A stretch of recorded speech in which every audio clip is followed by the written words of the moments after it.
What's up, sippers? How y'all doing today? My name is Lena. Hey, sippers. My name is Dee. How you doing? Yes, and we are back with a very important episode, a fun episode. You see, we got some cool guys up in here. You know what I mean? But before we get into the conversation, because we have so much to talk about, this topic is very dear to our heart. So I'm just going to go ahead and start off with our housekeeping notes. Sippers, if you are interested in being a guest on Tea and Champagne Podcast, you can always email us at teaandchampagnepod@gmail.com. You can always come and be a guest and, share your expertise. If you're a professional, you have an event that you would like to promote, we would like to have you on the pod. And this week, we have a Black Business of the Week. It is no other, the location we are today at the Chattery. The Chattery is that spot. So shout out to Jen and Shawanda and John. And we are just so excited to be here. In addition to their space, we did want to promote their Black History Month market.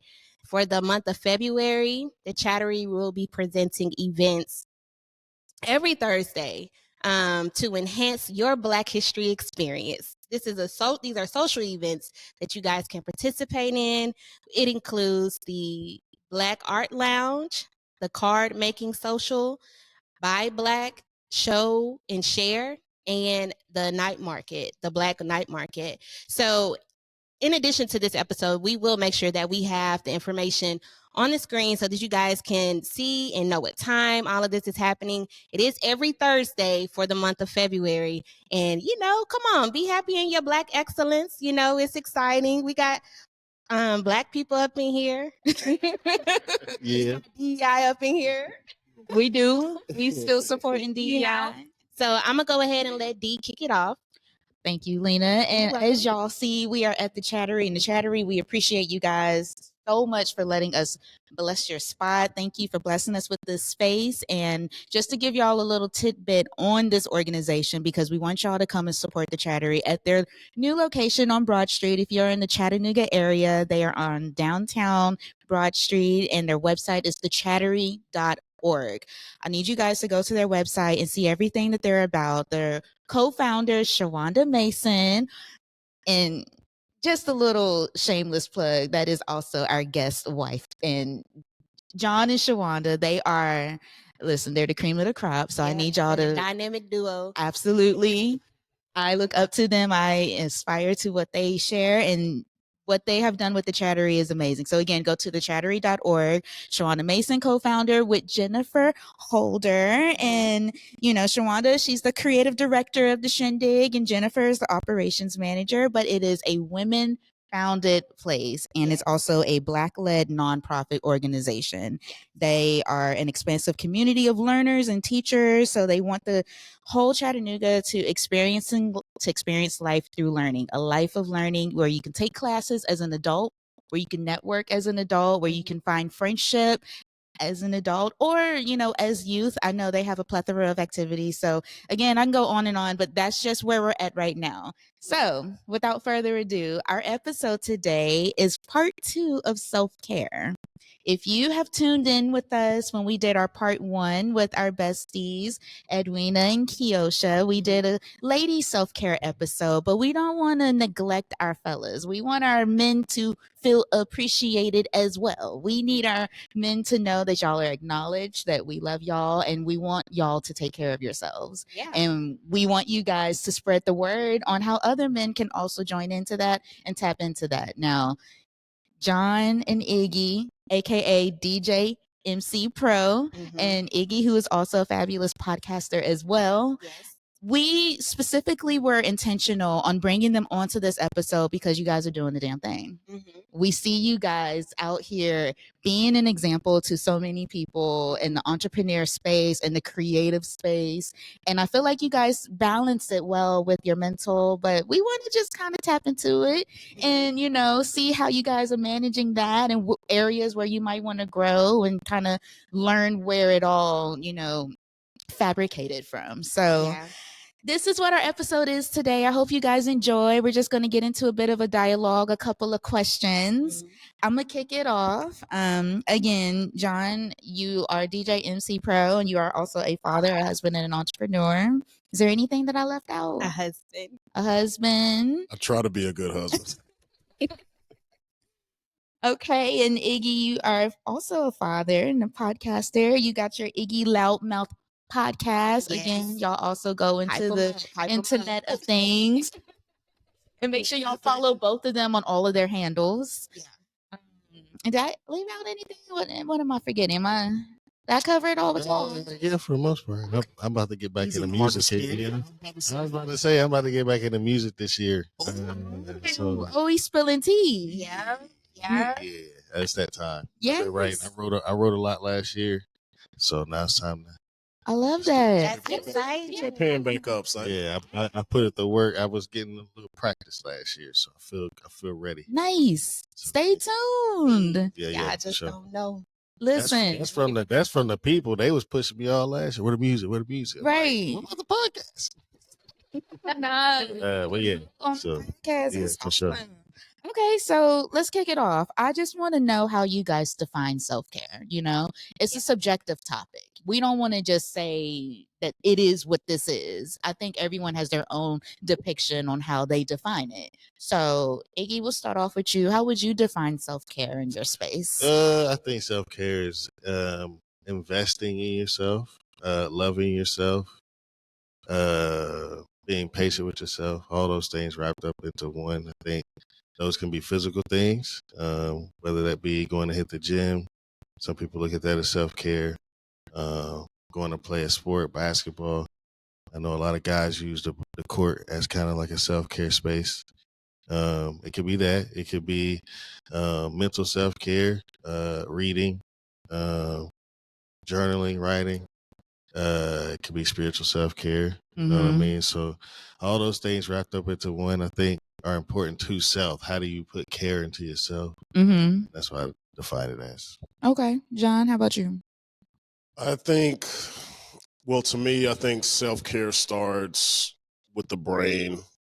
So with me, I try to focus on when I'm actually being conscious about self-care, I'm trying to like make sure that I'm calm throughout the day or figuring out ways that I can I don't know, promote healthy thinking. Or my problem specifically is like organization. So like trying to figure out I'm trying to implement list into my life, and I think that's going to help with my self-care journey. Yeah. But Same. Yeah. I'll be the first to say that I'm not the most I don't think about myself all the time, and I should. I do get into periods where I need to focus more on making myself better, and that usually comes in hindsight. So like I'll go through like a fog period, and then I'll be like, well, I need to get back to what I need to do to make myself presentable for my family and as well to the public. So I don't know. Yeah, no, that's It's a good. constant journey of trying to figure out Yeah, for sure. what you need to implement to make yourself better, I think. That's good. I'm glad that you shared that, because I don't think about that when I see y'all. Like, I don't think about you guys wondering about being in a positive mind space and what my list is entailing for I definitely need to. for That's the what day. I started. I actually fell off the last couple of months of doing lists and doing a calendar, Yeah. and that was keeping me in line with, because that's another thing for organization and being disciplined about that. So I started getting back into that this month. And also my partner is all about lists, so like that would also I could make see her that. life easier. Yeah. So even like last week, she just gave me like a list of like 3 things to do, and like I was like, I can do these 3 things. You know what I'm saying? So Yeah. I don't know. We're starting small, I like that though. I like that. but also she kind of goes over how the like he's like, you don't have to accomplish everything on your list. I think that's what happens with me. I feel like I make a list, and if I don't get it done, I feel overwhelmed by Yeah. it. So like, Me too. so Yeah. just small chunks. I think that Okay. helps you. Okay. So, how do you think this has impacted your mental health, or has it had a mental health impact on you with, how you've learned to better take care of yourself? How has your mental health improved, or do you think it could improve more? How does that role play into it? I guess for me, I mean, it helped me heal. It helped me kind of learn things about myself first. So now I know how to approach it in the world. Mm-hmm. Like when I started really putting in my self care, I've always been more of a people pleaser and social butterfly and trying to make everybody happy and everybody see me as the happy go lucky guy, and that it's a lot. When you take on that, that's Yeah. a lot to weigh. So once I learned how to take that off, because it was leading me down to some bad habits and bad cycles, as Mm. far as like emotional neglect and stuff like that.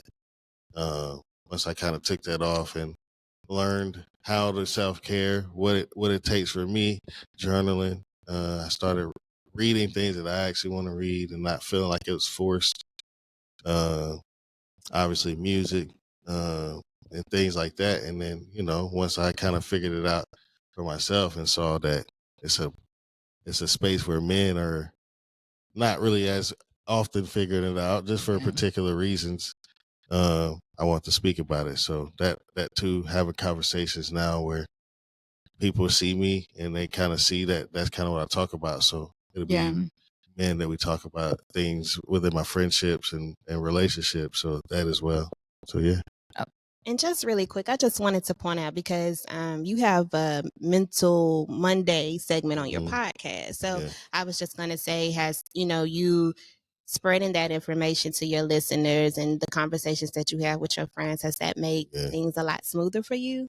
I would say smoother. I mean those conversations, I don't know if they're ever smooth. They're good to have, but I would say it's definitely opened up a world, because just being kind of a person that talks about it and understanding that that's not as seen as much. Um, I think so now. I think black men now are definitely starting to understand mental health is important. You know what I mean? As far as like being a father, being a husband, being in, you got to have healthy mental space to do those things. And I think we are now understanding that, but it's still not at where it should be. You know what I mean? So, I think last year we might have led in suicides, if I'm not mistaken, black men. But, so I think just being able to talk about it openly has helped me understand that, one, I'm not alone, but two, that brotherhood and fellowship is very strong and And it's a can help good, move forward. healthy brothership. Yeah. Talking about, women and Yeah. that aren't, I don't know what your journey is, Yeah. but it's just a part about a healthy, growing relationship. Yeah. Yeah. Go ahead, John. So I think one of the more important things that you just said was like that you aren't alone in these type of situations. I think we get so involved in our world sometimes that we think that anything outside it, that nobody else is going through the things that we're going through at that moment. Um, it's all pressures in how you deal with certain things that life throws at you. My self care journey is interesting because I I feel like I do well with my esteem and all that stuff, and I feel like I am pretty confident in certain realms of my life. Uh, but it's certain times where like you just get down and you feel that you're not accomplishing what you need to accomplish, or you feel like you're not doing what you need to succeed in whatever realm of life. It could be like your business, it could be with your marriage, it could be like parenting your child, whatever. sometimes you just feel like you're not hitting the marks that you should be, and these are just things that you set for yourself, and like it's like nobody's pressuring you to. It's just getting. Sometimes self care is just getting out of your own way Mm-hmm. and setting certain goals that are just going to put unneeded pressure on you. Right. We oftentimes don't think that things are obtainable because we don't feel like we want to work towards those things, or that it's a process to make it to certain goals. And I think that's what overwhelms a lot of people in their thinking. And it happens to me a lot. I'm like, well, I want to do this in 2025, but I'm not even taking like the first small steps to get there. Yeah. And then getting towards the end of the year and be like, well, I didn't get that done. And like, it's just like stuff like that. So I believe self-care to me, especially, is just trying to take more pressures off of yourself and just realizing that most of this stuff is just, I don't know, Yeah. making, I don't know. I mean, you Yeah. said it. You manage your own expectations, Yeah. and sometimes we forget the power that we own Yeah. own over ourselves. Like, we're the ones measuring.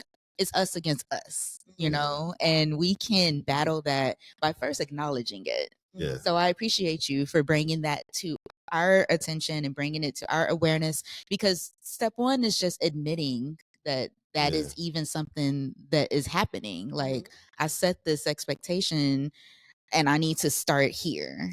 And you know, that's okay too. Small wins give me so much gratification. Yeah. Even just with, like you were saying, your partner is giving you 3 things on a list. That's amazing, because some people think, you know, if your list don't have 10 things, it ain't worth pursuing. Sometimes a list could just be 2 things. Yeah, It could just be waking up and making your bed, or going to bed and brushing your teeth before you go to sleep. Like, it's just setting yourself small wins. Yeah.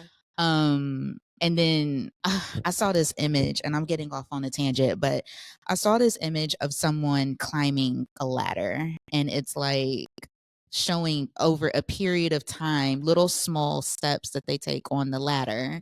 And, you know, eventually there's a conclusion to it. You know, it seems like a lot because you're looking at the perspective wrong. And I think the picture just showed a different perspective of climbing that ladder, and it put it into like, okay, giving yourself the possibility and the hope of completion. Yeah, for sure. So I'm glad you said that. And I think that also speaks to patience too. We don't have patience like with where we think we should be. Right. That's true. Yeah, that's true. And everybody's time is different. Right. Having a kid shines that mirror on you more than anything, because even with my daughter, I'm trying to preach patience with her, and I need to be patient with myself. You know what I'm saying? Yeah. It's like, so like it's Yeah. like, I feel like a hypocrite talking to you, telling you what to do, and like I learned, you know what I'm saying? I learned so much through the kids. Yeah. I was gonna say one of the first big steps I took when I say about reading for mental health was reading the 4 agreements. And one of the 4, well, we've mentioned 2 of them already. No expectations, but also to be patient with yourself in terms. I mean, I think the actual agreement was be kind to yourself or something like that. But basically, not, you know, have accountability. You know what I mean? But also don't beat yourself up too much. You know, I mean, because we're our hardest critics a lot of times. Yep. And a lot of times, you know, it keeps us from understanding the lesson that may have needed to be learned in that whatever thing happened, or receiving the love or support around us that's trying to help us through that, because we're beating ourselves up so much. So I think one of the biggest, and especially men, I say that specifically because I think men, we do that a lot. You know what I mean? We hold it in, but we beat ourselves up. We have expectations. Like for me, even so, I started out in my 30s. Like this was going into 2020. Like, man, all right, this is 30s is when a man's supposed to turn up, you know, do what he's supposed to be doing. And then 2020 hit, and then a lot of life changes happened in between those 2-3 years, and now here I am. So I'm like, okay, well, I thought I'd be turning up more than I am, but I'm in a good place too. I'm still working toward that. Timing is my timing. So I say all that to say, fellas, be easy on yourself, man. Don't beat yourself up so much. Still be accountable. Still have the discipline. I know we are considered the leaders, so that's a lot. But take it easy on yourself. You know what I mean? So yeah.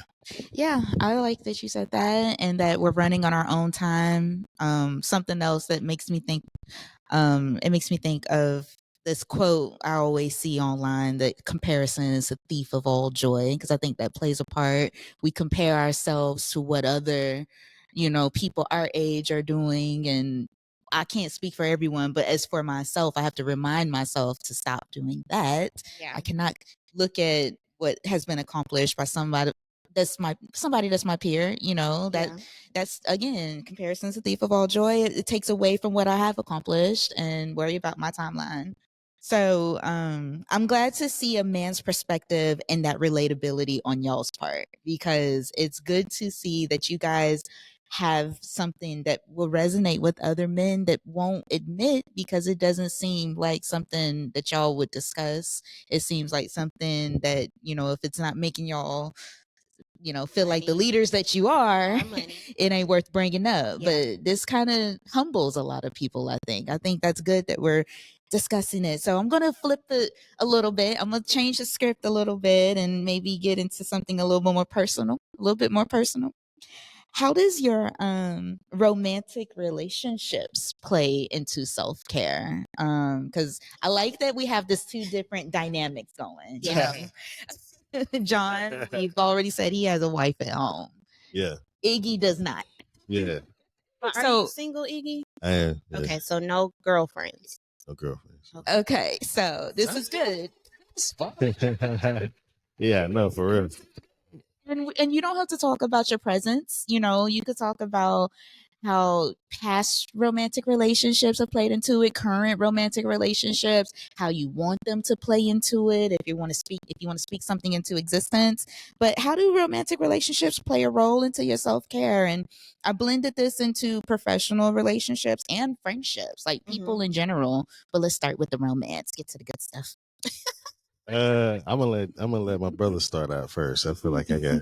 All right, I'm probably the worst person to talk about this because I am grimy. So yesterday, I don't see why. Honestly, I don't see why women even like dudes. Like, especially like if dudes are like me. Like I don't know. But that being said, like my wife yesterday, she has this thing where she'll politely tell me that I don't look presentable. She'll be like, "Oh, when you gonna cut your hair?" and stuff like that. She's very polite about it, but I don't put on lotion when I'm supposed to. Like, I don't know. I'm grimy. That's what I'm saying. Like, I don't even understand why women like dudes. There's some dudes like Wildcat, but those, there's a certain type. There's a certain type of dude that's on the bummy side. Yeah. Kanye's bummy. Yeah. So Listen. I'm just saying. He always got on lotion. Kanye be having ashy hands sometimes. So like. And that seems like it seems common amongst men. It's not that I actually put on. I had to make sure I put on lotion when I walked out the door. Also, the timing to put it on. She's like, "You're supposed to put it on right when you get out of the bath." I'm like, "I'm still wet." I'm like, "Oh, don't get me started." I have to wait because lotion is a lotion twice, and is always listen.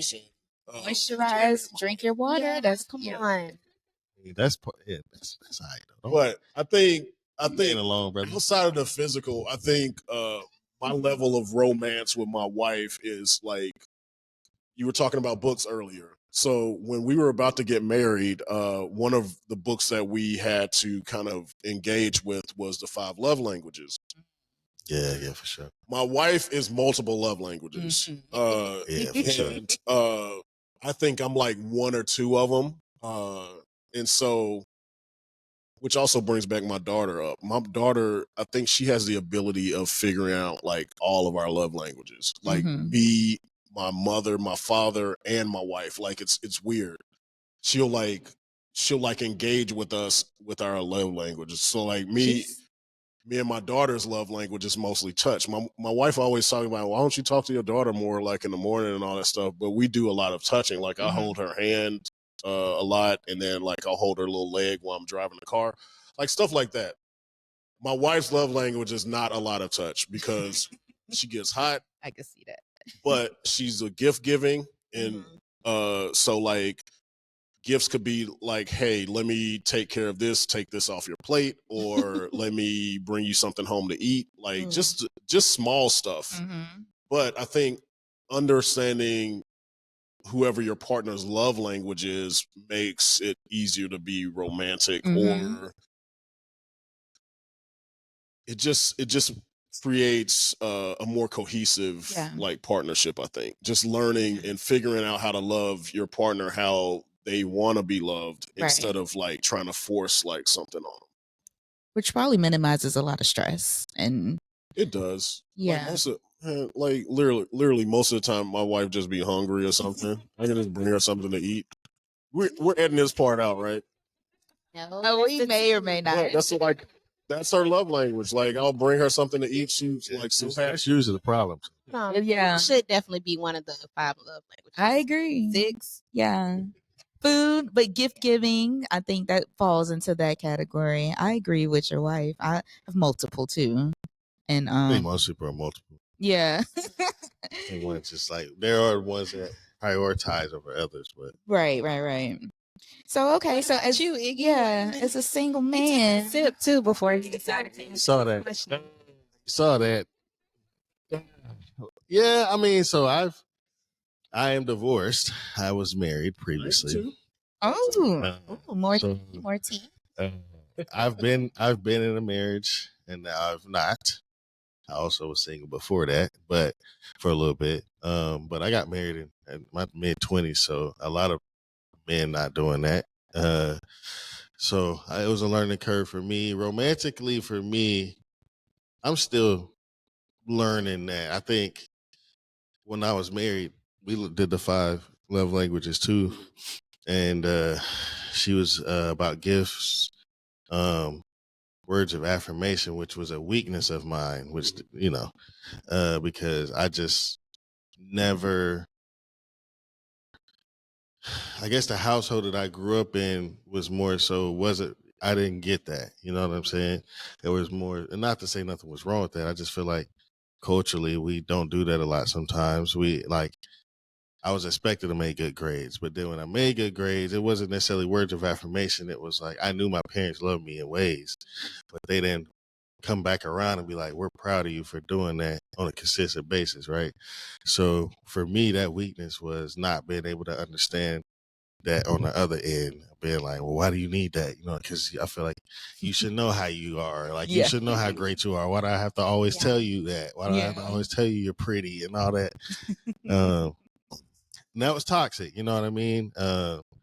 And so romantically, I had to learn how to present those languages because it's not about me. It's what they want and need. And that's definitely helped me in the single world now. I think now in the dating world, I mean, it's not really great out here. I'm gonna be honest, but talk about it. Can't even imagine. Yeah, it's not great. It's not great, but I will say there is it was never really a strong committed relationship in that way, but she was somebody that I knew would be like different. You know what I mean? And we did things romantically. It's kind of turned into more of a friendship now for different reasons. But even within that relationship that we have now, and I actually was just telling her this.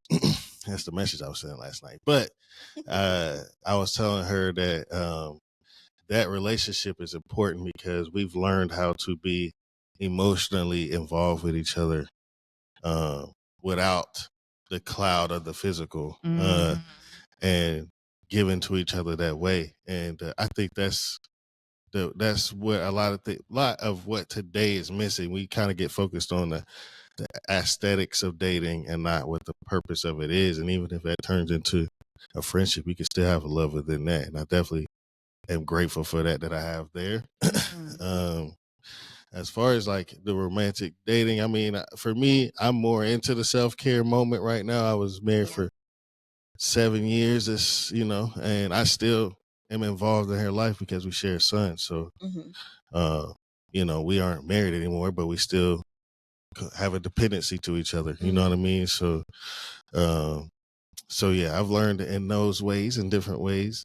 I think my singleness is a little different because I've actually, not to discredit a lot of people, but I've actually like done some emotional work on myself. So I know how to approach things. And, I think if there's a certain situation with a woman that's not in that space, I know it really won't work out. And so it doesn't really get too far into like romance. I have heard a lot in the dating world that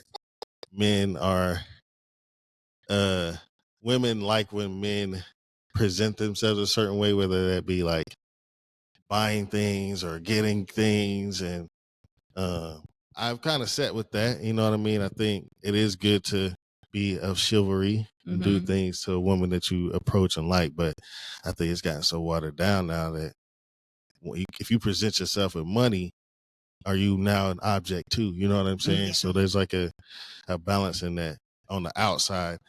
So yeah, don't stay. Dude, yeah. I've been in those shoes, but also like a point what you were talking about. I feel like after my divorce, it was definitely the hardest breakup I'd ever been through. For sure. I think you figure out what you want for yourself out of a partner. Like, yes, yeah. So it's not even that person wasn't good enough. That person just wasn't right for me, and could never. For sure. Like, I don't. You know what I'm saying? Yeah. I know exactly what you're saying. It's not an ill will thing. Yeah. It's just we weren't meant to be in that kind of relationship. It was not compatible. And like man, I'm not even gonna try to start crying up in here, but like, listen, this is a safe space. This is a safe space. Through a heartbreak, that's when your mental journey begins. If we being real, even though I was married before, like I don't like the way my wife currently loves me. I don't think I've ever been in love before. Listen, talk about Sure. it. Cry. Like I don't even think I had been in love until like I met my wife. Ooh. Because my current wife, I don't even understand why she loves me the way she loves me, which is even crazy. Like I don't think I'm worthy of it. Like I think that's also another thing with self-care. I listened to this song. Me and my daughter listened to this song by Monrovia on the way to school, and it talks about self-worth, and it's called Big Love Ahead, but it's like you're worth it. There's big things ahead for you, and like I try to like use that as kind of like a mantra, because sometimes you forget that you are worth good things in your life, and that kind of brings you down too. So I don't know, dude, it's bad breakups is only like you figuring out what you want out of a partner. And scars heal, man. People like to think that they don't. It might still be there. You might still see like a little scratch or something, but I mean, everybody got scars though. That's part of it. It's part of building. So I think a lot of men, they deal with that heartbreak either, good or bad. You know what I mean? They either go into a bad route and hurt people as they've been hurt, or they kind of recluse and like, and I think the balance of that is learning. Like every relationship has its experience. I think bad breakup is important though for manhood, because boy, I mean, you got to go through it to like you said, learn, especially in that kind of way when it's a divorce, because you've been married, you've been tied in life. So now you're not, and you got to figure out, okay, what does my life look like now without this person that I had previously planned on building a life with? And I made like a total like a life agreement to like be with this person. Like, yeah. That's what I mean. Like that. So like that was the hardest part about my divorce. Is like I was also struggling with like the fact that I made this commitment and it failed. And failed. Yeah. And like people always look at failure as like it's a bad thing. Mhm. Yeah. All this stuff around us, all this science and all this stuff around us is like years upon years upon years upon people failing. Right. Like this microphone setup. Yeah. Like just Somebody fucked this up first. Back us on. Okay. like this is all failure around us. Like Trial and error. so, Facts. my mom actually made a good point to me, and like it kind of broke me a little bit into where I could move on. And like sometimes moving on is like I love that. taking the first steps to move on is like sometimes like really The hard. hardest Yeah. thing. Yeah. Like, man, I'm comfortable in this or somewhat comfortable, so I don't want to move on. You know what I'm saying? It's like people get complacent, and like the first step out of that is like sometimes like super hard. Well, thank God you did what you did, because you realized when it was time to move on, and Yeah. you got to where you are now, and now you're No regrets. you listen. Yeah. And I think, like you said, you learn like what you want in a partner, so it's easy for you to. That's where I'm at. Like that's why I think the dating pool is so bad. It's kind of like I kind of know what I would want. I know what I want, and if you're not adding to a peace and a space for me, Yeah. then it's not going to work. So Yeah. figuring that out is key. But also, like you said, like finding yourself and finding your way to maybe get into now this woman, like you say, you don't even know why she loves you, but she does, and that's a powerful thing. But you were able to receive that because you went through the process of now I know what I want. So now you're able to receive, you know what it looks like, and then you can receive it and welcome it and be healthy in it. You know what I mean? I think a lot of times people don't even take the process, so they don't understand that, you know? Mm-hmm. So yeah. I love this emotional work. Yeah. That's Well, what you yeah. said. So I think you saying the word receiving is like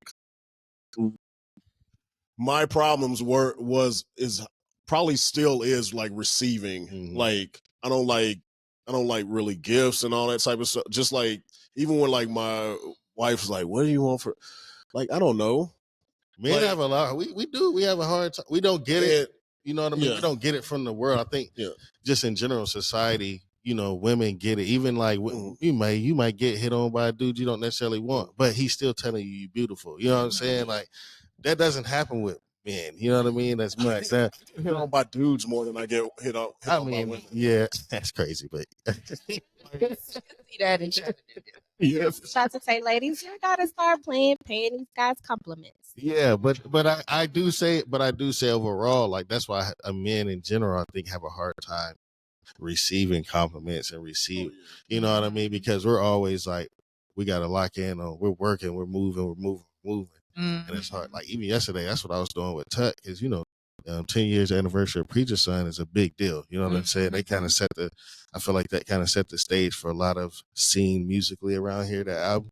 And I was going around telling all of them, and they was like, man, we on to what's next. And I'm like, I had to stop and be like, listen, y'all need to appreciate it's 10 years. That's a long time. Yeah. To have something. It's a long time to be doing something. Yeah, to have something last like this, like that's not common, you know what I mean? So y'all definitely should get y'all flowers. Not saying don't work, don't move forward, but receive what's happening right now. You know what I mean? I think a lot of times men have a hard time doing that.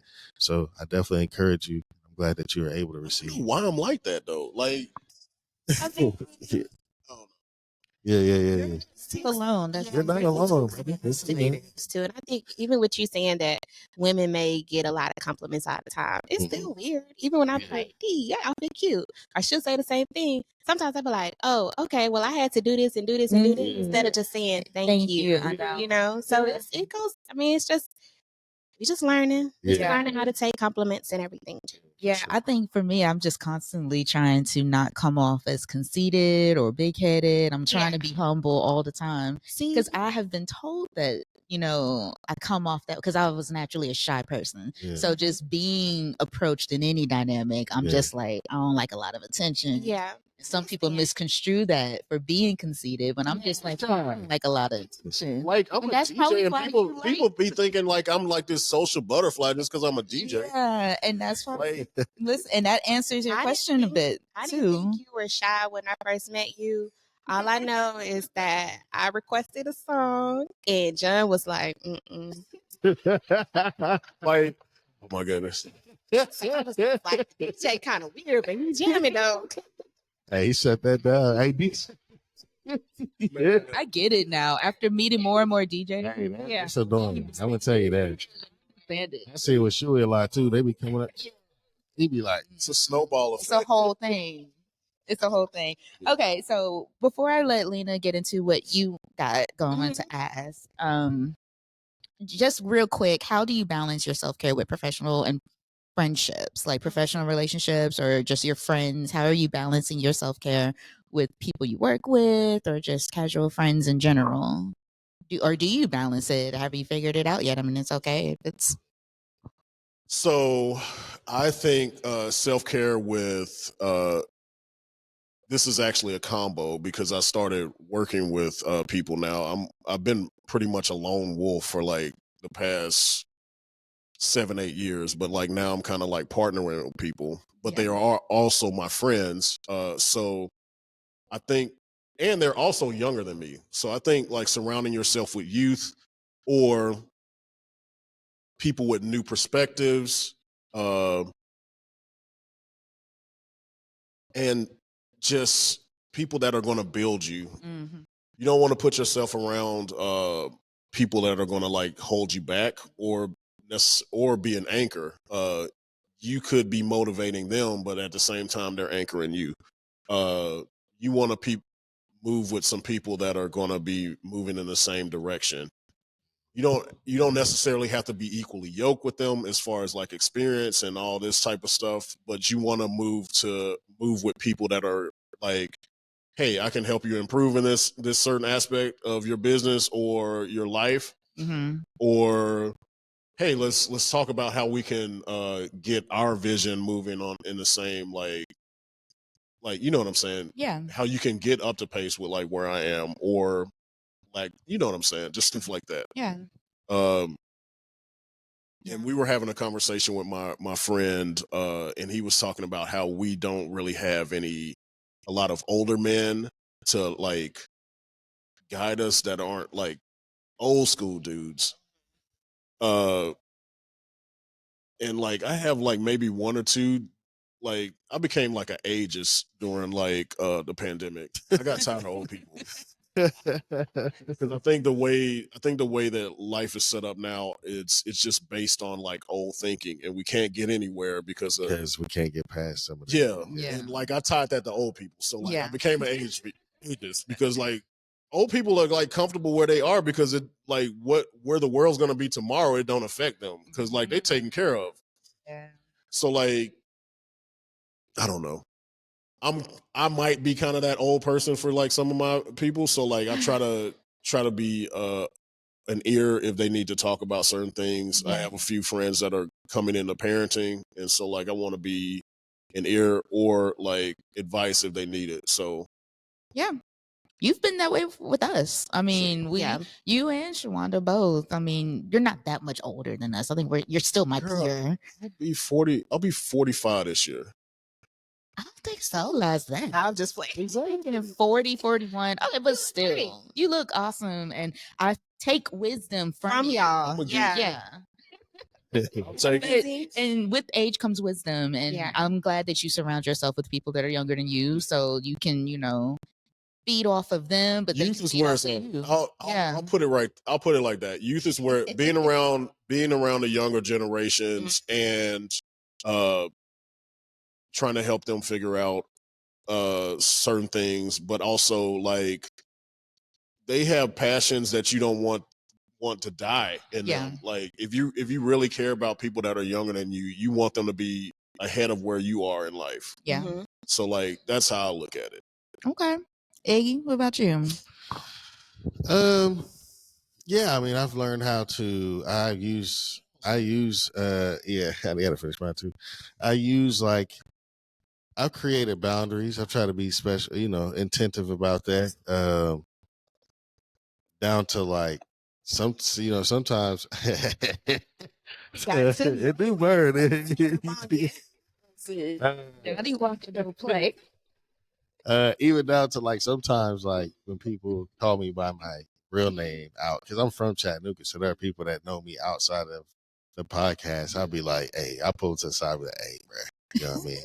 Because I'm just like, yeah, yeah. Oh my God, Yeah. No, Relax, bro. Relax, bro. You know what I'm saying? But that's because I've been intentful because for so long I poured too much into people, and I've given too much. Not to say there's nothing wrong with that, but for me, I've had to learn to create that boundary of Yeah. what's what is for me and my immediate people, and then what is for everybody else. You know what I'm saying? And I don't think anything's wrong with that. You know, I think and now as you get to know people and bring them personally in, that's different. But I mean, just in general, speaking to that. But friendship wise, you know, I think I'm blessed to have men. I say this all the time on my show. Like I'm blessed to have men in my life that live similar to me. They take care of their kids. They can be honest with me in friendship. They can be honest when I'm wrong. They tell me I'm wrong. I can tell them they wrong, and we can have a conversation as men and keep love there. You know what I mean? I'm blessed in that way, and so that helps to have like real people that have that loyalty, you can trust. And so yeah, I've learned how to like balance that too, as far as like who is my person who I can trust in that way as a friend, for sure. and who's a friend that's kind of like a friend but more like an acquaintance. You know what I mean? Like they the homie, Yeah. but they not like somebody I'm gonna call and like A tell friend. them I'm going through a heartbreak, and Yeah. you know what I mean. I can give them that. So And they know it. They know you calling because it's hard times when you call them too. Yeah. Like it's like you don't even connect with them all the time, Yeah. but they know when you calling is because of reason. Yeah, for sure. And when I was going through my divorce, I remember it was people I hadn't talked to, my best friends that I hadn't talked to or seen in years. And one of my homies from Miami, did you meet Vic when he came out? I feel like you did, from Miami. But anyways, Puerto Rican dude. Yeah. So also that's my that's my homie. You know what I'm saying? That's my brother, and like he even came. That's why he came to chat because I'm here. But that's like a brother of mine. You know what I mean? We don't necessarily talk all the time, but when we talk, it's like instant, right back to homies. You know what I mean? And he was when I got out of I went down and saw him, and he, you know, that was a good thing. You know what I mean? That's like, how I broke out of mine too. Like so, get my Miami. friends were Miami's the trick. Yeah. my Miami was Atlanta. And that's where I met my future wife. Yeah. So like they were like, just you got to get out. Yeah. I was in a shell. Yeah. That was for me. Brothers y'all have stories like that as men, because that's how me and Lena connected. Yeah. We hadn't seen each other in years, and I had got again. I have been married as well. I'm no longer, but that transition, I think it was like a Valentine's Day one year, and I realized like, okay, everybody around me got somebody. Not me. Lena, I was like, okay, we are in solitude together. I was like, girl, happy Valentine's Day, man. We still baddies. You know what I mean? Like, we out here. Yeah. For sure. That connected us because I did not want to be alone, even though I was alone and I needed to get out.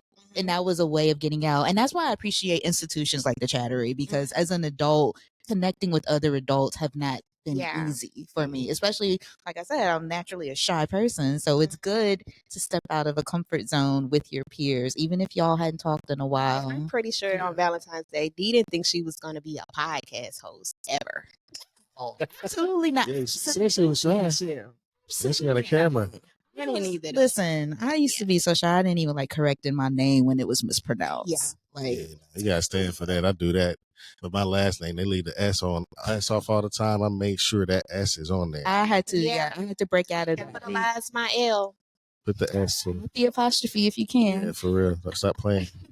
Right. That's good. I really like this conversation. You guys have kind of carried this whole episode. You know, we've chimed in a few times, but I love like y'all's brotherhood. And I knew once, you know, I told y'all that y'all, you know, who was going to be on the panel with you guys. He was like, I know him.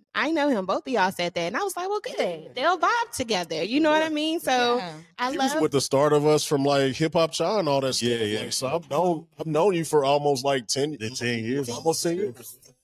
Hip Hop Cha started at 15, right?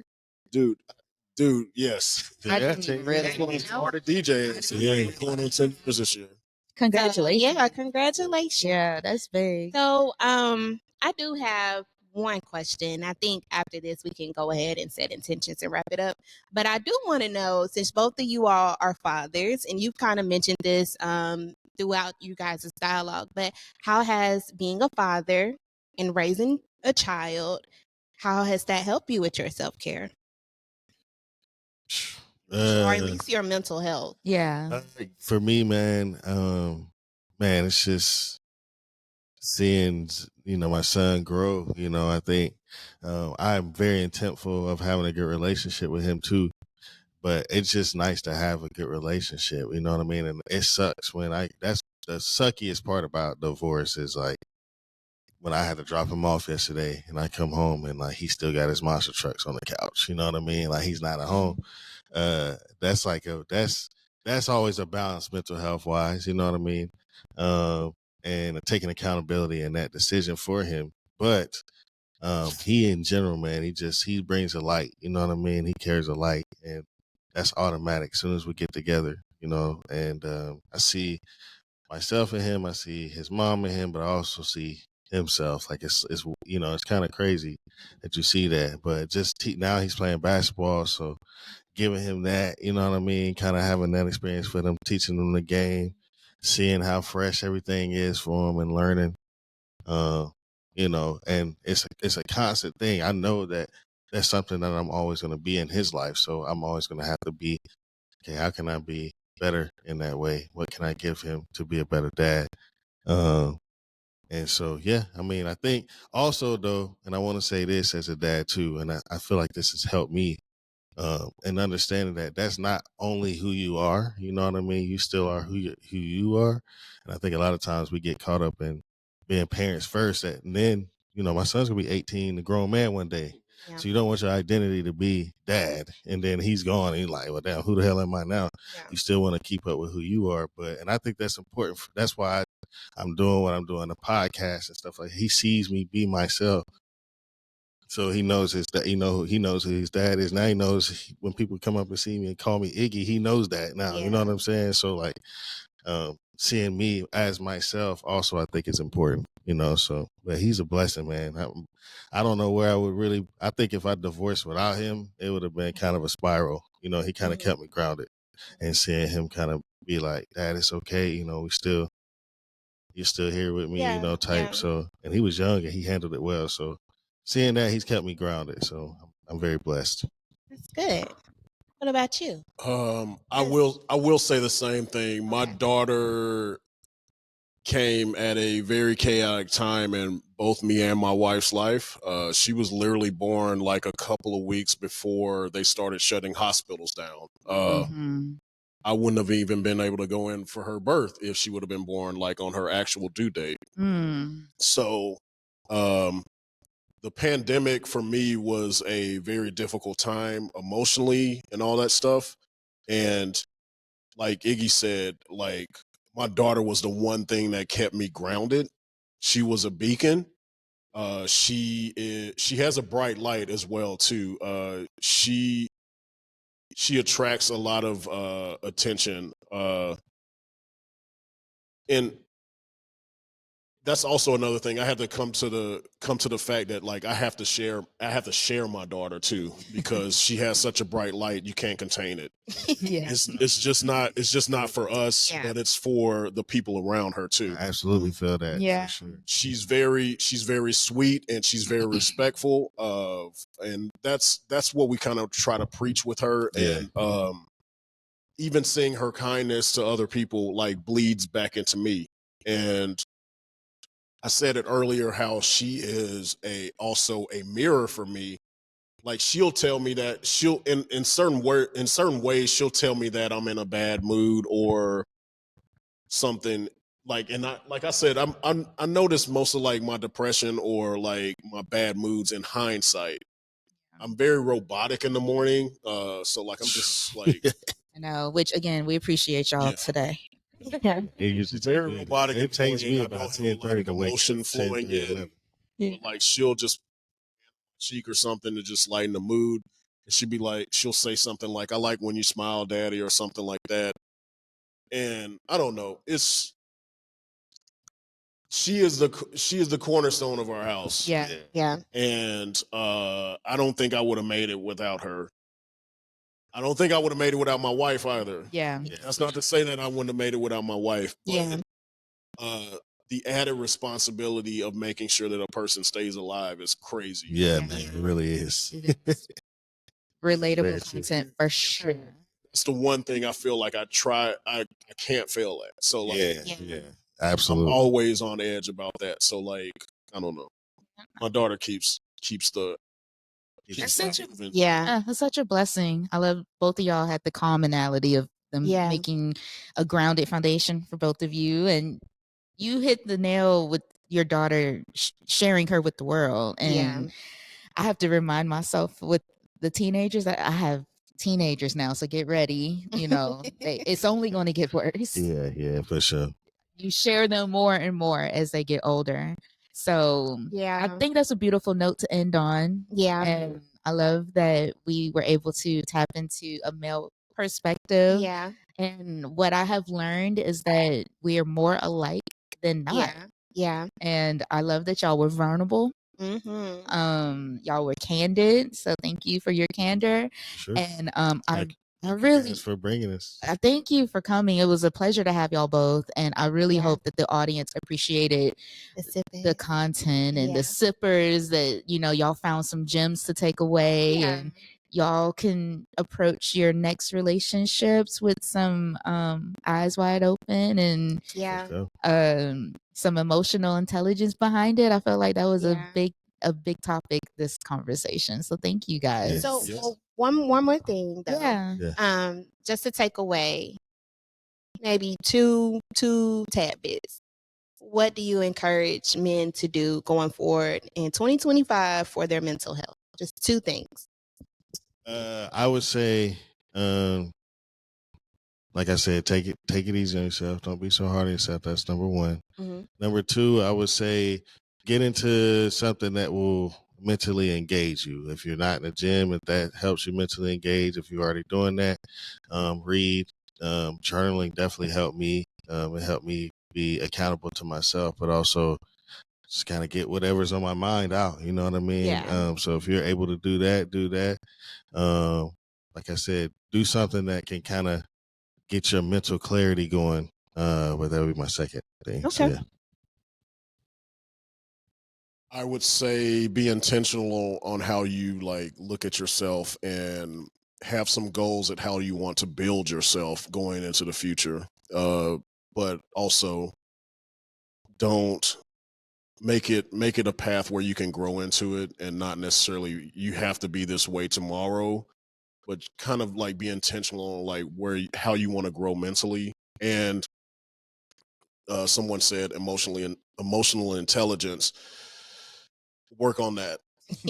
Seriously.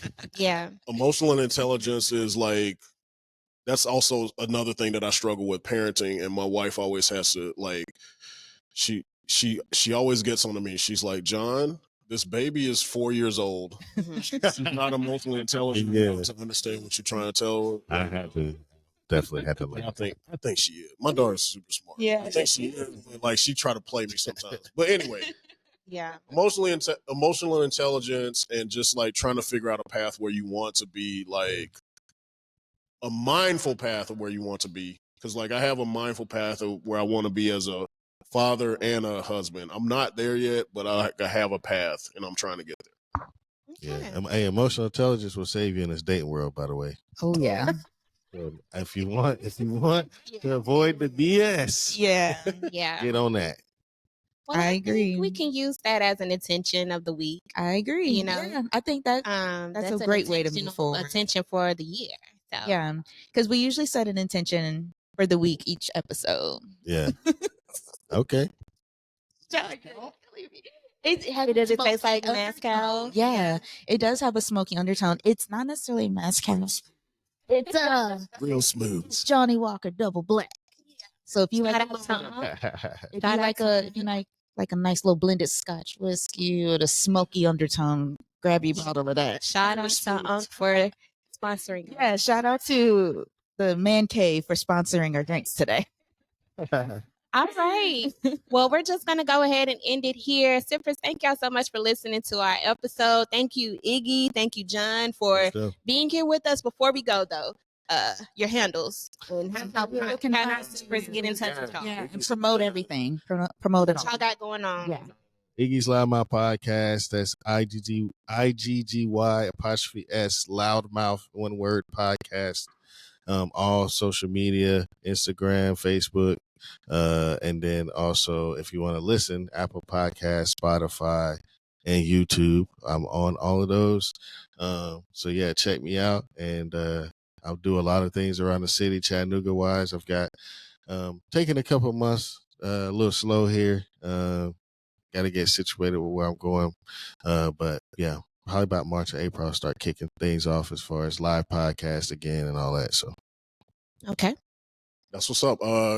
You can find me on Instagram and on the renewed TikTok at DJMC TikTok 2.0 underscore. Yeah. So you need 1,000 followers to do like a live feed on TikTok. And I'm trying to get there because like they always, anytime I try to do a live set on Instagram, they boot me. Yeah. So follow me at TikTok and Instagram at DJMCPRO_. Nice. You heard it here. Yeah. Thank y'all. for sure. Thank y'all. All right. Thank you. That's a wrap.